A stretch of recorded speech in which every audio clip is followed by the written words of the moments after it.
haven't ridden one of those boards, so he let me borrow it. And when you get it good, not a drop of water is out of place. And you take off, easy, pull in, get a barrel, come out, do a couple snaps. Yeah, it's just having fun and trying to get as many waves as possible.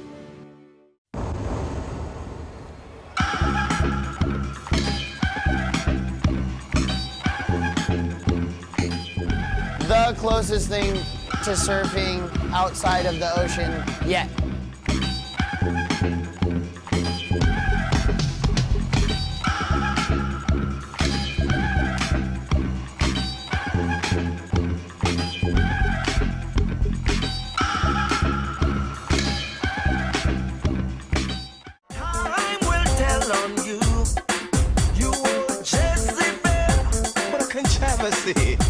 How long shall the wicked reign over my people?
Welcome back to the boardroom. The Surfboard International Surf Expo, you can see the scene there really starting to settle down. It's been a weekend of legends and just a fantastic event. Get down here in 213 if you're around. In the meantime, we've got a couple more special guests. We'll call it a day. Dave Stanfield, Todd Kline, our next guest, Mark Cruickshank from crookblanks.com. Welcome to the show. Thank you. Thanks. Good to be here. Good to be here. And this piece of wood here in front of me looks like a piece of art. Tell us what we're looking at. So this is the blanks that I manufacture. It's very similar to the way a foam blank would come. It's got the rocker built in, and it's designed or kind of, to work the way foam would work for a shaper. So the idea is that a professional shaper would shape this the same way and approach it the same way they approach foam. And what is used to cut that?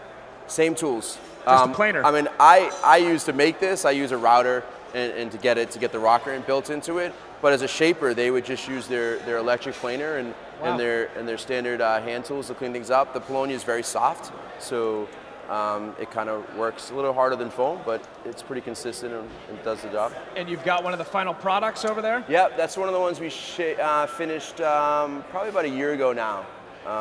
They're really good for wear. The decks that we put on are a 1/4 inch thick Polonia for the most part, and they just hold up to any kind of pressure dents or heel dents. So that board's been surfed, I don't know, like 30 times or whatever, and there's not a heel dent on it. No, not at all. It looks brand new, right?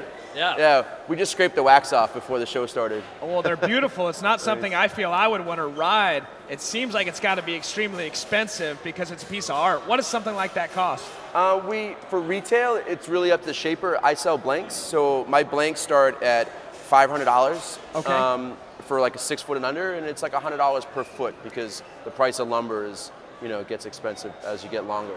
And so you're familiar with a lot of the final products, and as you said, it ranges from the shapers. The shapers. What's so general retail? That one right there for retail would be about $1,700. Wow. Have you ever been to Marblehead, Massachusetts? Have I been there? Yeah. I live there. I know that. Tell me about your inspiration. What drove you to this? So I've built a lot of wood boards before, kind of out of the kit way, where I was shaping them and assembling them. And it really, I wasn't getting the final product I wanted. I wasn't getting the shape board professionally done. And so I really kind of went through the process, and I went through a few iterations to get to this product where I built a blank that a professional shaper can take and shape the same way in the same process he does foam, so the quality is the same. Okay, so the difference between what you offer and not putting down, but just the difference between this and another wood board. So the difference is the way the grain of the wood is run. So I'm running the stringers from nose to tail. So when as a shaper, they run their planer from nose to tail, and to get the foil and to do all their cuts for the rails and everything. So this is designed so they can approach it the same way they approach foam. I walk into the shop and I go, well, why should I do this? Shouldn't I do foam? What's the difference? What's the advantage from this over foam? Sustainability is the biggest thing that this provides. Paulownia trees that I use for lumber, they can be planted to harvest in about 7 years, and then you can chop the tree down and 10 more trees will grow out of the same stump. So as from a sustainability standpoint, it's amazing. And the other part of the sustainability